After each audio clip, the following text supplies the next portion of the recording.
This presentation offers an overview on two EU region building strategies for maritime cooperation and blue growth in the Mediterranean Sea: the European Strategy for the Adriatic and Ionian region and the Western Mediterranean Initiative. These are not the first examples of regionalization processes in the Mediterranean. Rather, the European Union has put in place several initiatives of region building. Relevant examples are the Euro-Mediterranean Partnership, or Barcelona process, launched in 1995, and more recently, the Union for the Mediterranean, launched in 2008, with partially different and evolving geographies. In a different perspective, the policy frameworks adopted by the European Union in their relationship with the neighboring countries determine also different frameworks and regionalizations in the Mediterranean. The European Neighbourhood Policy for the relationships with countries of the Southern Shore, and the enlargement policy that applies to South European countries.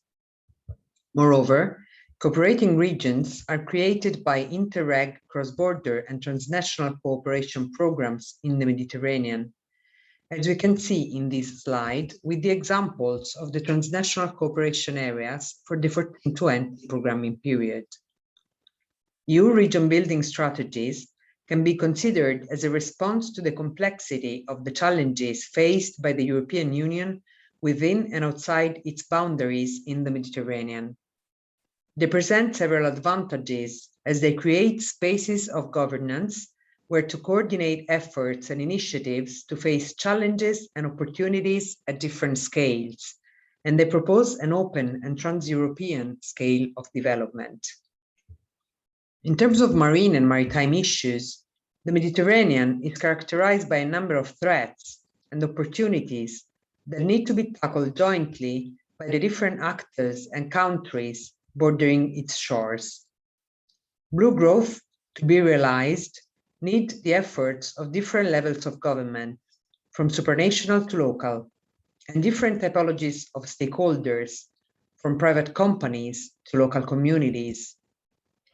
There is the need to coordinate different actions and initiatives in order to obtain significant impacts. And that is precisely where the two initiatives here under scrutiny can play an important role. The EU strategy for the Adriatic and Ionian region, ISSIRFA, was adopted by the European Commission and endorsed by the European Council in 2014. It is a macro-regional strategy, a policy framework which allows countries located in the same region to jointly tackle and find solutions to problems, or to better use the potential they have in common. EU macro-regional strategies are initiated and requested by states located in the same geographical area, eventually in coordination with subnational authorities. In the case of ISSIRFA, for example, subnational authorities have played an important role alongside national ones for the emergence of the initiative. In particular, we can report an activism of Italian Adriatic regions. The strategy includes the 9 countries listed in the slide, with North Macedonia that joined the group in 2020.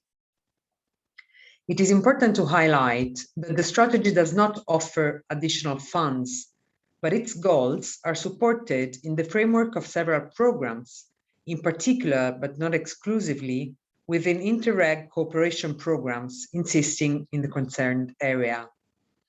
This is part of the value of the initiative, as it offers a mechanism that can create synergies and foster coordination among all territories in the Adriatic and Ionian region. From this point of view, the strategy is open to the participation of different stakeholders.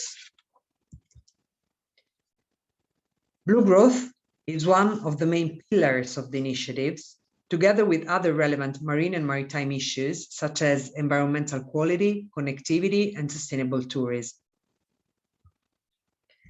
The initiative for the sustainable development of the blue economy in the Western Mediterranean region, WestMED, was adopted by the European Commission and endorsed by the Council of the European Union in 2017. It is a sea basin initiative. The strategy was established following the Euro-Mediterranean Ministerial Declaration on the Blue Economy endorsed by the Union for the Mediterranean in 2015, that invited the participating countries to explore the added value and feasibility of appropriate maritime strategies at sub-regional level, and it is supported by the European Commission. It includes the enlisted countries and builds on the experience of the 5+5 dialogue. As EUSER, also WestMED does not offer funds for realizing projects, but rather aims at fostering synergies and intensifying joint efforts to improve maritime governance and foster sustainable blue economy in the Mediterranean. Like EUSER, also WestMED stimulates the involvement of different stakeholders to this aim. The initiative is based on 3 goals and 10 priorities, dealing with the different marine and maritime challenges in the Mediterranean. In 2018, in Algiers, 6 priorities were agreed upon by the ministers of the WestMed countries, together with the European Commission and the Union for the Mediterranean, in order to establish a common roadmap for the development of a sustainable blue economy in the Western Mediterranean area. In terms of achievements, we can say that both EUSER and WestMed play an important role in the field of blue economy. By recognizing and emphasizing the contribution of different projects to the aims of the initiatives, the 2 strategies stimulate the convergence of resources and potentially amplify their impact by framing them into a bigger picture of shared goals across the Eastern and Western Mediterranean, respectively.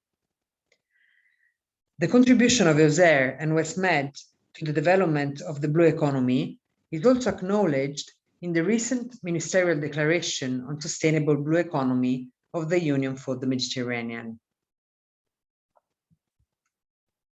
Finally, in terms of future challenges, there is the need to improve synergies in the Mediterranean among different actors and different programs in order to strengthen the impact of the various initiatives and make blue growth a tangible reality. EUSER and WestMed may prove to be useful tools to this aim in 2 ways. First, by offering a space of concerted governance, and second, by offering a set of concerted priorities where different funds and programs may converge. From this point of view, the new programming period of EU funds, 21-27, offers an important opportunity because now it is the time to define priorities and instruments for the next future. Indeed, significant efforts were put in place in the last years by the European Commission and Member States in order to facilitate the embedding of the priorities of these initiatives in the relevant EU funding schemes for 21-27, in particular in the case of macro-regional strategies. It is too soon to assess if and to what extent these efforts were successful. What we can say is that the embedding would surely support the achievement of the goals of the initiatives of crucial importance for the present and future of the Mediterranean Sea. Thank you very much for your attention.